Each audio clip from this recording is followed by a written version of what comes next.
So I've come to Manchester after the terrorist attack last night, and I've started to scratch beneath the surface to find out what problems there are in this city. And I've ended up here, outside this mosque. There's a history of extremism with this mosque.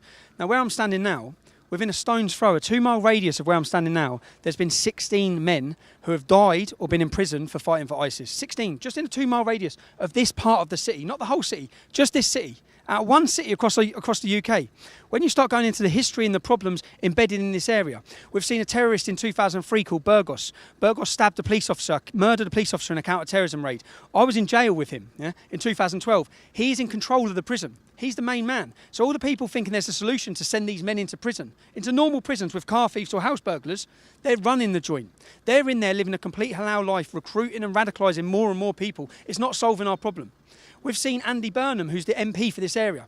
Andy Burnham is on record sitting with an extremist organisation called MEND. This organisation believe that Al-Qaeda are a myth. This is the MP. This is the mayor of Greater Manchester, who's organising a peace vigil today, works and cooperates with Islamic radicals. How can he be claiming he's going to solve the problem? The Justice Secretary for the Labour Party took £5,000. £5,000 off an Islamic radical group.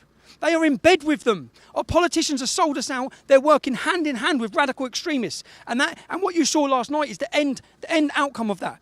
Years and years and years of radicalisation extremism that our politicians have allowed to happen, that continues to happen. And the outcome now is our children are being killed. They're being killed. If they're not being raped and destroyed in Rochdale, Rotherham, they're being butchered and maimed in city centres, outside concert halls. That's the future for our generations. It's about time people woke up. When we hear all the time the politicians say, we're all in it together, we're all in it together. 66% of British Muslims said they would not report on another Muslim joining ISIS.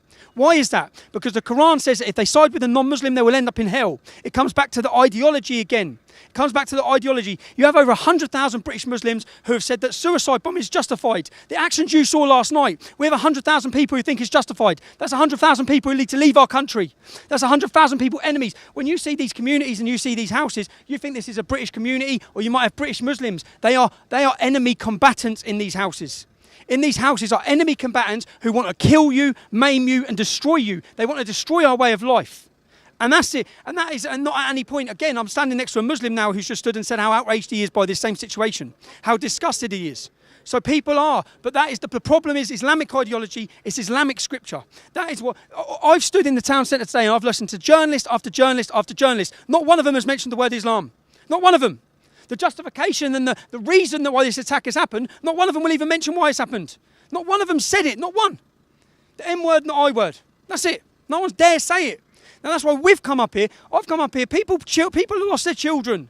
Okay? I haven't come up here. People say, oh, you enjoy it. You're there to push your agenda. My agenda is to stop what happened last night. My agenda is to stop the hate.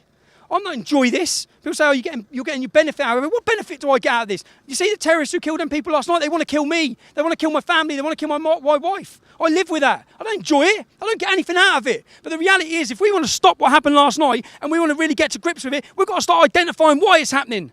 And it's happening because the Quran, in over 100 verses, incites murder and war against us. That's the reality. That's the truth. These are facts. Facts are not hate speech. You may not like the facts. Liberals may not like the facts. You want to blame Tommy Robinson.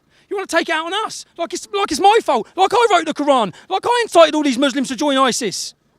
We need to wake up to the threat we face. What's happened in Manchester is going to happen again across our country because our politicians are willful, saying we're all holding hands and community cohesion and diversity. No, it's not. It's not working. It will not work.